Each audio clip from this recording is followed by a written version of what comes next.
नमस्कार, DD news में आपका स्वागत है। मैं हूं चंद्रशेखर जोशी और आइए सबसे पहले आपको दिखाते हैं इस वक्त की हेडलाइंस। प्रधानमंत्री की 5 देशों की यात्रा से भारत ने हासिल की कई महत्वपूर्ण उपलब्धियां। भाजपा ने कहा, पीएम मोदी के नेतृत्व में भारत की विदेश नीति ने किया नए युग में प्रवेश। आतंकवाद पर वैश्विक स्वीकार्यता बनाने में रहा देश सफल।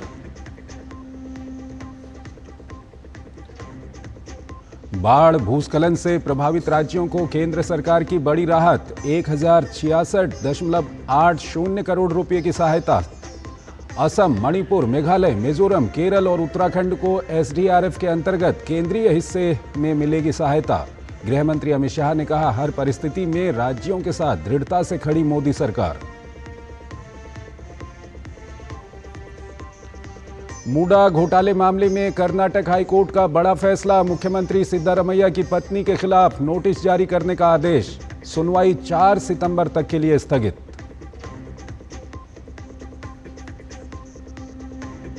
सुप्रीम कोर्ट का बिहार में वोटर लिस्ट पुनरीक्षण पर फिलहाल रोक लगाने से इनकार। चुनाव आयोग की कार्रवाई को बताया संवैधानिक दायित्व। आयोग से 1 सप्ताह के भीतर हलफनामा दाखिल करने के दिए निर्देश। अगली सुनवाई 28 जुलाई को। लॉर्ड्स टेस्ट में इंग्लैंड की खराब शुरुआत।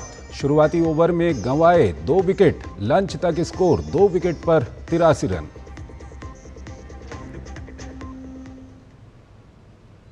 और आइए अब खबरों को विस्तार से देखते हैं। पीएम मोदी की 5 देशों की यात्रा को बेहद सफल माना जा रहा है। बीजेपी के राष्ट्रीय प्रवक्ता और सांसद सुधांशु त्रिवेदी ने कहा है कि दुनिया में भारत का सम्मान पीएम मोदी की अगुवाई में बढ़ा है।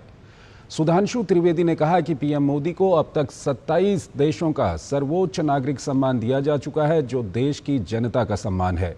पीएम मोदी 17 देशों की संसद में संबोधन दे चुके हैं।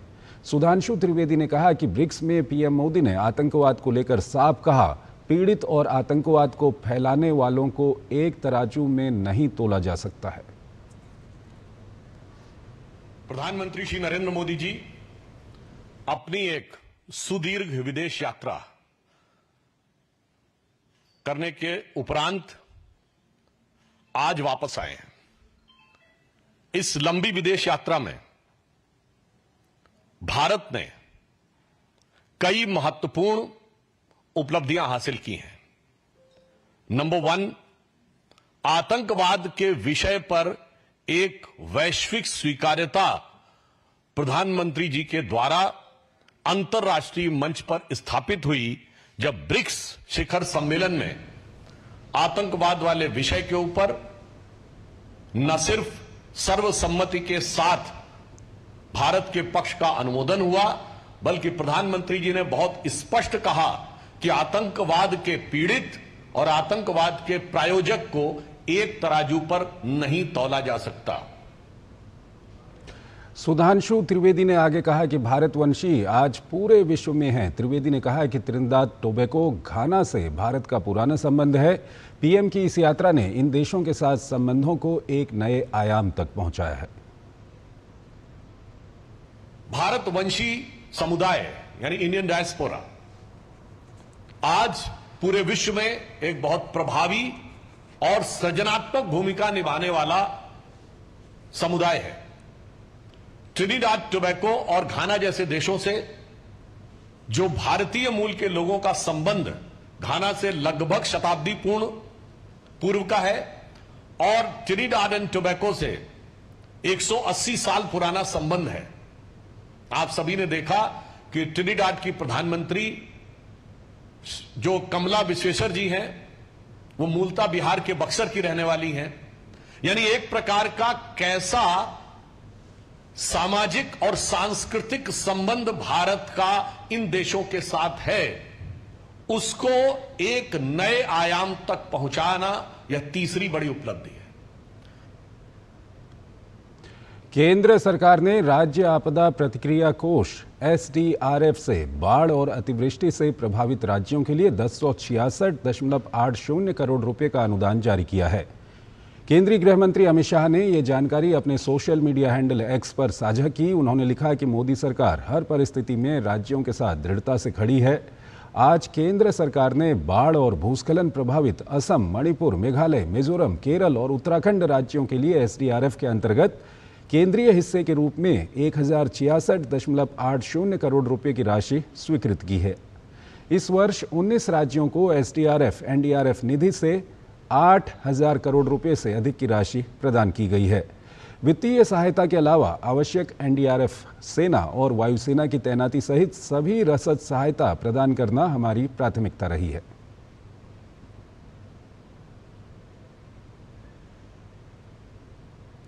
बिहार में वोटर लिस्ट विशेष पुनरीक्षण को लेकर राजनीतिक घमासान मचा हुआ है। सुप्रीम कोर्ट ने आज बिहार विधानसभा चुनाव से पहले वोटर लिस्ट के रिवीजन पर रोक लगाने से इनकार कर दिया है। सुप्रीम कोर्ट ने चुनाव आयोग को सलाह दी है कि वो आधार, वोटर आईडी, राशन कार्ड, पहचान पत्र को भी स्वीकार करे। ये केवल एक सलाह है, अंतिम निर्णय आयोग को ही लेना है। मामले में अगली सुनवाई अब 28 जुलाई को होगी। सुप्रीम कोर्ट ने चुनाव आयोग को 1 हफ्ते में एफिडेविट फाइल करने का निर्देश दिया है। याचिकाकर्ता चाहते थे कि बिहार के अंदर जो इलेक्टोरल रोल रिवीजन का काम इलेक्शन कमीशन ऑफ इंडिया कर रही है उसको रोक दिया जाए, लेकिन जब उन्होंने अदालत का मुंह भांप लिया कि किसी भी एसटी के लिए अदालत तैयार नहीं है, तब उन्होंने अपने एप्लीकेशन को प्रेस करने से मना कर दिया और वो प्रेस नहीं किए हैं। इसीलिए अगली 28 जुलाई को पूरे मामले की पुनः सुनवाई होगी। तब तक इलेक्शन कमीशन अपने इलेक्टोरल रोल रिवीजन के कार्य को करता रहेगा। माननीय अदालत ने कहा कि इलेक्शन कमीशन चाहे तो वोटर आधार कार्ड और जो वोटर आईडी कार्ड है वो प्लस राशन कार्ड को कंसीडर कर सकती है।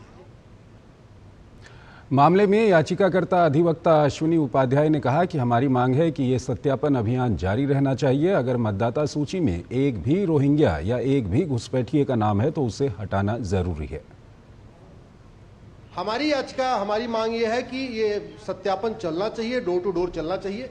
हमने ये कहा है कि वोटिंग फंडामेंटल राइट नहीं है, right to vote fundamental right नहीं है, लेकिन free and fair election fundamental right है। अगर वोटर लिस्ट में एक भी रोहिंग्या का नाम है, एक भी घुसपैठिए का नाम है, उसको काटा जाना जरूरी है। बिना जब तक घुसपैठिए भारत में वोट करेंगे तब तक इसको फ्री एंड फेयर इलेक्शन नहीं कह सकते हैं।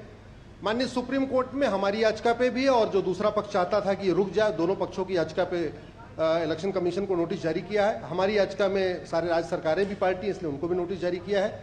28 जुलाई को इस पर सुनवाई होगी और सुप्रीम कोर्ट ने स्टे करने से साफ साफ मना कर दिया है। जो इलेक्शन कमीशन का जो ड्राइव चल रहा है, स्पेशल ड्राइव चल रहा है डोर टू डोर जाके, उस पर सुप्रीम कोर्ट ने कोई नहीं रोक लगाया है। सुप्रीम कोर्ट ने बिहार में विधानसभा चुनाव से पहले मतदाता सूची के विशेष गहन पुनरीक्षण एसआईआर पर फिलहाल रोक लगाने से इनकार कर दिया।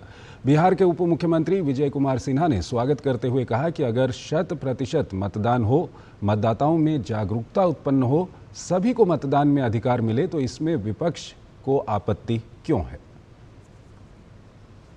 न्यायालय के जो भी निर्णय होता है हम स्वागत करेंगे, विश्वास रखते हैं। लेकिन एक चीज मैं बता दूं कि एसआईआर किसी जाति, पार्टी या व्यक्ति का या किसी धर्म का चिन्हित करके किया जा रहा है क्या? ये चुनाव आयोग एक तरफ कहते हैं संविधान में विश्वास है, दूसरे तरफ संवैधानिक संस्था का अपमान करते हैं। और अगर जो 100% मतदान हो, मतदाताओं की जागरूकता उत्पन्न हो, सबको वोटिंग में अधिकार मिले, कोई छूटे नहीं, ये जागरूकता में इनको आपत्ति क्यों है? बुद्ध से जिन निकालने वाले और ये संवैधानिक पद पर बैठे अप्पू पप्पू संविधान के विरुद्ध क्यों बार बार भ्रम फैलाते हैं? संवैधानिक संस्था का अपमान क्यों करते हैं? ये दुखद दुर्भाग्यपूर्ण है। मैसूर शहरी विकास प्राधिकरण घोटाला यानी मुडा घोटाले मामले में कर्नाटक हाईकोर्ट ने बड़ा फैसला किया है। कर्नाटक उच्च न्यायालय ने इस मामले में मुख्यमंत्री सिद्धरमैया की पत्नी के खिलाफ नोटिस जारी करने का आदेश दिया है। आज हाईकोर्ट में सुनवाई हुई जिसमें उन्होंने राज्यपाल द्वारा मुडा घोटाले की जांच की अनुमति पर आपत्ति पर चुनौती दी।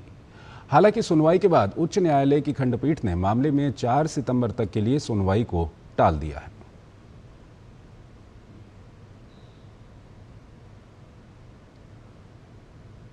और इस खबर पर बात करने के लिए हमारे साथ बेंगलुरु से ज्योति जुड़ रही हैं, उनसे हम बातचीत करेंगे। ज्योति, आपसे हम ये जानना चाहेंगे कि हमारे दर्शकों को बताइए क्या कुछ ये मामला है और अदालत में क्या कुछ हुआ है। मूडा स्कैम को लेकर अभी कर्नाटक हाई कोर्ट ने सिद्धरामैया पत्नी पार्वती जी को नोटिस इश्यू करने की आदेश दिया है। इसी मामले को लेकर कर्नाटक के राज्यपाल थावरचंद गहलोत जी ने जांच के आदेश किए थे। इसे क्वेश्चन कर चुनौती देकर सिद्धरामैया ने हाईकोर्ट में चुनौती दिए थे कि क्यों राज्यपाल जी ऐसे आदेश दिए हैं। तो इसी एक एप्लीकेशन को लेकर इसी को हाईकोर्ट पूछताछ कर रही थी और हाईकोर्ट अभी एक आदेश दिया है कि पार्वती जी को नोटिस देना चाहिए इसी मामले को लेकर। यहाँ पे स्नेहमयी कृष्णा उन्होंने भी सीबीआई जांच की मांग की थी। अभी तक ईडी इस पूरे मामले की जांच कर रही है, सीबीआई की जांच की मांग की थी। इसी एक मामले को लेकर हाईकोर्ट ने अभी इस सब मामले को सितंबर 4 तक पोस्टपोन किए हैं। अभी इस मामले को अगर हम देखें तो सिद्धरामैया को बहुत बड़ा एक जैसा झटका मिला हुआ है। एक यहाँ पे पॉलिटिक्स का मामला चल रहा है। यहाँ पे अभी मूडा स्कैम को लेकर ये अलॉटमेंट हुआ है, 14 साइट अलॉटमेंट हुआ था सिद्धरामैया पत्नी को। तो इसी मामले को लेकर अभी हाईकोर्ट में पूछताछ हुई थी और पूछताछ को लेकर हाईकोर्ट ने अभी ये एक महत्व आदेश दिया है कि नोटिस इश्यू करना चाहिए पार्वती जी को भी। ठीक है ज्योति, आपसे ये जानना चाहेंगे, अगर हम मुख्यमंत्री सिद्धरामैया की बात करें तो वो उनकी पार्टी में ही इस तरह के हालात हैं कि सिद्धरामैया के खिलाफ वहाँ पर एक पूरा खेमा खुला हुआ है। ये तक बयान आ रहे हैं कि सिद्धरामैया हो सकता है लॉन्ग टर्म में वो सीएम ना रहें वहाँ पर। ऐसे में ये जो नया मामला है ये और कितनी उनकी परेशानी को बढ़ाएगा? ऑफकोर्स ये तो एक बार यहाँ पे पॉलिटिक्स का मामला, सत्ता की मामला चल रहा है यहाँ पे, और एक मूडा स्कैम। पार्वती जी सिद्धरामैया को भी यहाँ बहुत प्रॉब्लम बड़ी होगी और पार्वती जी और उनका भाई मल्लिकार्जुन, उन सब लोगों को भी नोटिस अभी इश्यू होने जा रही है। सो इन सब मामलों को हम देखें तो सिद्धरामैया को और ट्रबल शुरू हुआ है।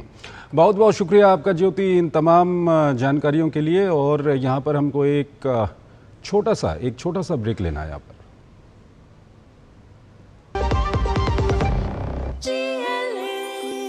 जो लक्ष्य चुना था समझ आने लगा है।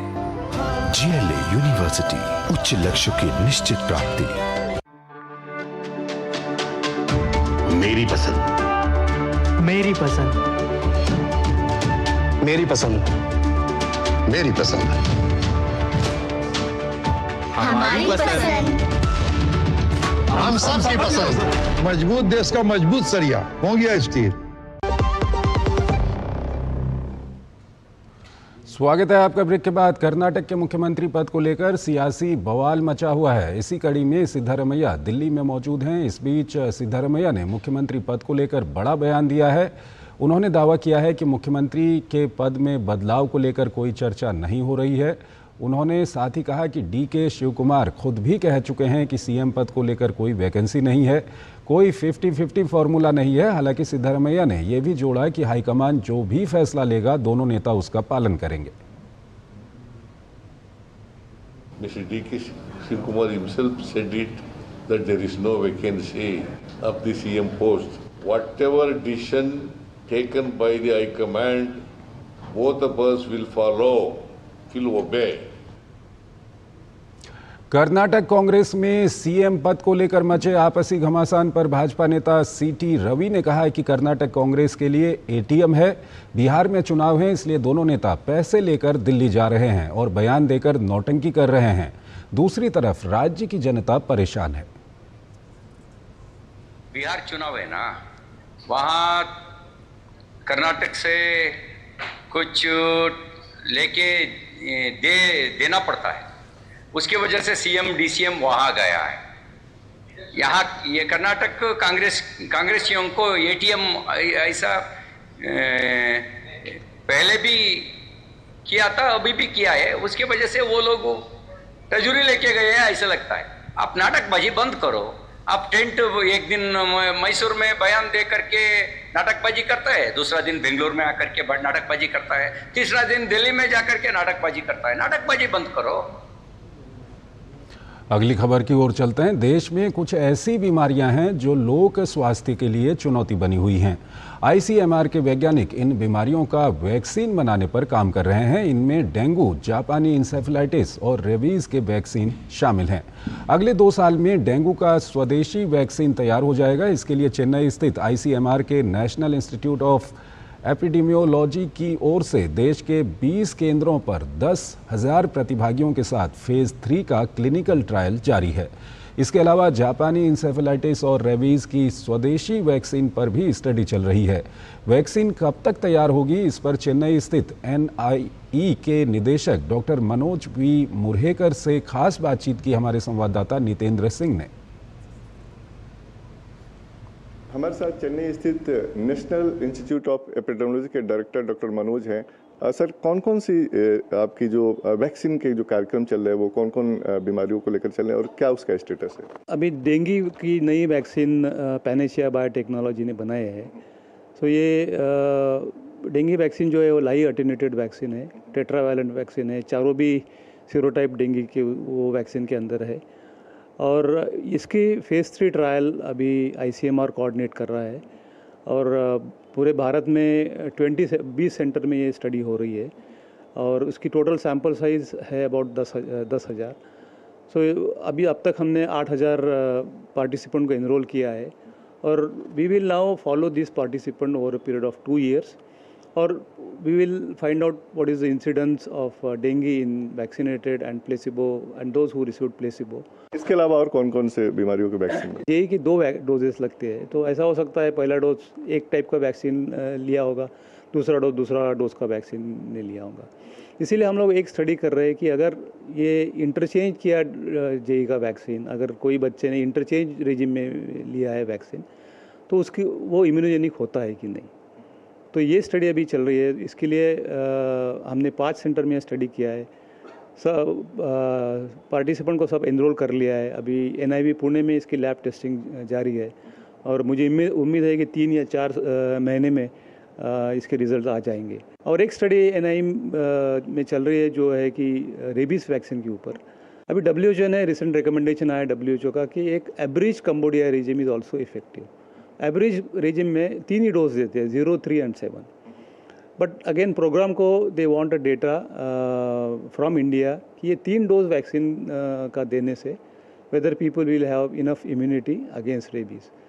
और रेबीज़ ऐसी बीमारी है कि it will 100% fatal disease and इसीलिए programme wants to have some laboratory evidence, some good study conducted to find out whether 3 dose vaccines are sufficient to provide immunity. So उसका भी we have completed the enrollment and samples are being tested at NIV Pune and NIMHANS Bangalore और मेरा उम्मीद है कि 3-4 महीने में ये भी स्टडी हमारा कंप्लीट हो जाएगा। सरकार की कोशिश है कि जो पब्लिक हेल्थ से रिलेटेड कई बीमारियां ऐसी हैं जो चुनौती बनी हुई है उनको कैसे वैक्सीन के जरिए कंट्रोल किया जाए, प्रिवेंट किया जाए, इस पर लगातार काम चल रहा है और उसके लिए नई वैक्सीन भी आ रही है। कैमरामैन ललित के साथ नितिन सिंह, DD न्यूज़, चेन्नई। केंद्रीय विदेश एवं कपड़ा राज्य मंत्री पवित्रा मार्गरेटा मलेशिया के कुआलालंपुर में आसियान उत्तर मंत्री स्तरीय सम्मेलन में शामिल हुए। पवित्रा मार्गरेटा ने इंडोनेशिया के विदेश मंत्री सुगियोनो से मुलाकात की। इस मुलाकात के दौरान पारस्परिक हितों के मुद्दों पर विचारों का आदान प्रदान किया गया। एक और छोटा सा ब्रेक लेते हैं। जब धरती चीर कर निकलता है लोहे का पत्थर और मिलता है मोंगिया के जोश से, फिर तपता है, पिघलता है और बनता है फौलाद। अब होता है सरिया सारी खूबियों के साथ। मोंगिया स्टील, मजबूत देश का मजबूत सरिया। जो लक्ष्य चुना था समझ आने लगा है। GLA यूनिवर्सिटी, उच्च लक्ष्य की निश्चित प्राप्ति। स्वागत है आपका ब्रेक के बाद। महाराष्ट्र के मुंबई में मुख्यमंत्री देवेंद्र फडणवीस ने सिंदूर ब्रिज का उद्घाटन किया। इस दौरान मुख्यमंत्री ने कहा कि कर्नाक ब्रिज की जगह नया सिंदूर ब्रिज बनाया गया है और आज इसका उद्घाटन किया जा रहा है। मुख्यमंत्री ने कहा कि इस पुल का नाम ऑपरेशन सिंदूर को समर्पित किया गया है क्योंकि ऑपरेशन सिंदूर भारतवासियों के मन में बसा हुआ है। गौरतलब है कि कर्नाक ब्रिज अंग्रेजी हुकूमत के समय ब्रिटिश गवर्नर कर्नाक की याद में बनाया गया था। मुंबई में सिंदूर ब्रिज का उद्घाटन किया जा रहा है।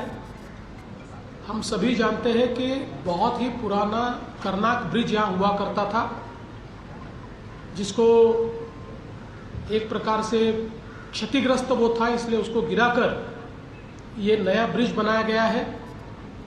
कर्नाक ब्रिज का नाम सिंदूर ब्रिज इसलिए किया गया है कि कर्नाक ये ब्रिटिश गवर्नर थे, उन्होंने हिंदुस्तानियों पर बहुत अत्याचार किया, इसलिए ऐसे अत्याचारी गवर्नर का नाम बदलकर हमने ये तय किया कि इस नए ब्रिज को सिंदूर का नाम दिया जाएगा, क्योंकि हम जानते हैं कि ऑपरेशन सिंदूर ये भारतवासियों के मन में बसा हुआ ऑपरेशन है। महाराष्ट्र की देवेंद्र फडणवीस सरकार ने प्रसिद्ध गणेशोत्सव को लेकर बड़ा फैसला किया है। महाराष्ट्र सरकार ने गणेशोत्सव को राज्योत्सव का दर्जा देने का निर्णय लिया है। महाराष्ट्र सरकार के सांस्कृतिक कार्य मंत्री आशीष शेलार ने विधानसभा में इस बात की जानकारी दी। इस फैसले के बाद अब गणेशोत्सव को देश दुनिया में नई पहचान मिल पाएगी। साथ ही महाराष्ट्र की सांस्कृतिक पहचान को बल मिलेगा। तमाम श्रद्धालुओं से आग्रह किया गया है कि वो इस उत्सव को पर्यावरण पूरक, जागरूक और देशभक्ति से प्रेरित झांकियों के माध्यम से उत्साहपूर्वक मनाएं। महाराष्ट्र सरकार ने गणेशोत्सव को भव्य बनाने के लिए 100 करोड़ रुपए या उससे अधिक की राशि खर्च करने पर भी सहमति व्यक्त की है। आज से 50 साल पहले भारत ने लोकतंत्र के इतिहास का एक ऐसा अध्याय देखा था जिसे अब भी सबसे काला दौर कहा जाता है, आपातकाल। और अब कांग्रेस के वरिष्ठ नेता शशि थरूर ने इसी आपातकाल को लेकर अपनी ही पार्टी पर सवाल उठाए हैं। गुरुवार को एक मलयालम अखबार में प्रकाशित लेख में थरूर ने साफ कहा कि आपातकाल को महज इतिहास की गलती मानकर भुलाया नहीं जा सकता। ये एक गहरी चेतावनी है जिसे लोकतंत्र समर्थकों को याद रखना चाहिए। 1975 से 1977 के बीच लागू आपातकाल की तीखी आलोचना करते हुए थरूर ने लिखा कि पूर्व प्रधानमंत्री इंदिरा गांधी का सत्तावादी रवैया देश को डर और दमन की ओर ले गया। उन्होंने कहा कि आज़ादी को धीरे धीरे छोटे छोटे अधिकारों के नाम पर छीना गया और ये सब राष्ट्रहित जैसे शब्दों की आड़ में किया गया। थरूर ने लेख में संजय गांधी द्वारा चलाए गए जबरन नसबंदी अभियानों और दिल्ली में की गई झुग्गी झोपड़ियों की बेरहम तोड़फोड़ का भी उल्लेख किया, जिसे उन्होंने सत्ता के क्रूर और मनमाने प्रयोग का उदाहरण बताया। कांग्रेस सांसद ने यह भी कहा कि लोकतंत्र की संस्थाएं चाहे जितनी मजबूत दिखें, असल में बेहद नाजुक होती हैं। आपातकाल ने दिखाया कि सरकारें कैसे अपनी नैतिक दिशा और जवाबदेही खो सकती हैं। उन्होंने इस दौरान हुई हिरासत में यातनाओं और कथित एक्स्ट्रा जुडिशियल हत्याओं को भी रेखांकित किया। थरूर ने लेख में यह भी जोड़ा कि आज का भारत 1975 का भारत नहीं है। आज हम ज्यादा आत्मविश्वासी, ज्यादा समृद्ध और कई मायनों में अधिक मजबूत लोकतंत्र हैं। उत्तर प्रदेश सरकार और यूपी पुलिस छांगुर बाबा के खिलाफ एक्शन मोड में है। बाबा का धर्मांतरण रैकेट सामने आने के बाद प्रशासन ने उसके पूरे नेटवर्क पर शिकंजा कसना शुरू कर दिया है।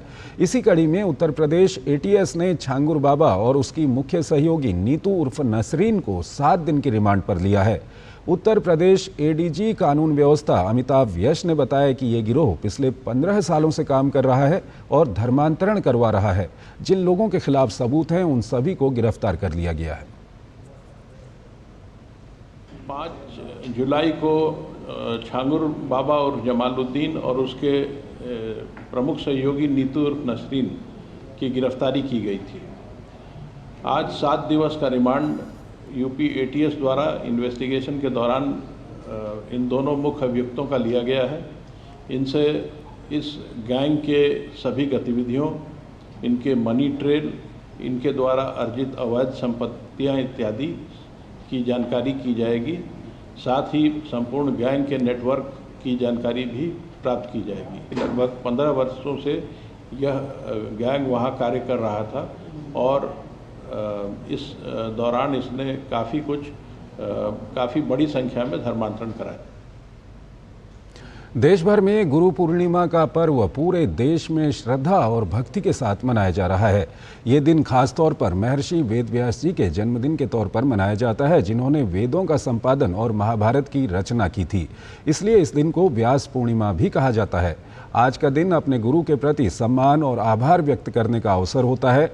काशी में भी लोग अपने गुरु के पास जाकर उनकी पूजा कर आशीर्वाद ले रहे हैं। भारत और इंग्लैंड के बीच एंडरसन तेंदुलकर ट्रॉफी के तीसरे टेस्ट की शुरुआत हो चुकी है। ऐतिहासिक लॉर्ड्स क्रिकेट ग्राउंड में खेले जा रहे इस मुकाबले में इंग्लैंड ने टॉस जीतकर पहले बल्लेबाजी करने का फैसला किया है। ताज़ा जानकारी मिलने तक इंग्लैंड ने 2 विकेट के नुकसान पर 87 रन बना लिए हैं। इंग्लैंड को पहला झटका नीतीश रेड्डी ने दिया। उन्होंने बेन डकेट को अपना शिकार बनाया। डकेट 40 गेंदों में 23 रन बनाकर आउट हुए। इंग्लैंड का दूसरा विकेट भी नीतीश रेड्डी ने ही लिया। उन्होंने जैक क्राउली को ऋषभ पंत के हाथों कैच कराया। इस टेस्ट में टीम इंडिया में जसप्रीत बुमराह की वापसी हुई है। वहीं इंग्लैंड टीम में तेज गेंदबाज जोफ्रा आर्चर की 4 साल बाद टेस्ट में वापसी हुई है। भारत ने लॉर्ड्स के मैदान पर 19 टेस्ट खेले हैं, जिसमें से भारत ने 3 मुकाबले जीते हैं, 12 गंवाए और 4 मुकाबले ड्रॉ रहे। दोनों टीमों की नज़र लॉर्ड्स में जीत के साथ सीरीज में बढ़त बनाने पर है। तो इस बुलेटिन में फिलहाल इतना ही। आप बने रहिए डीडी न्यूज़ के साथ। नमस्कार।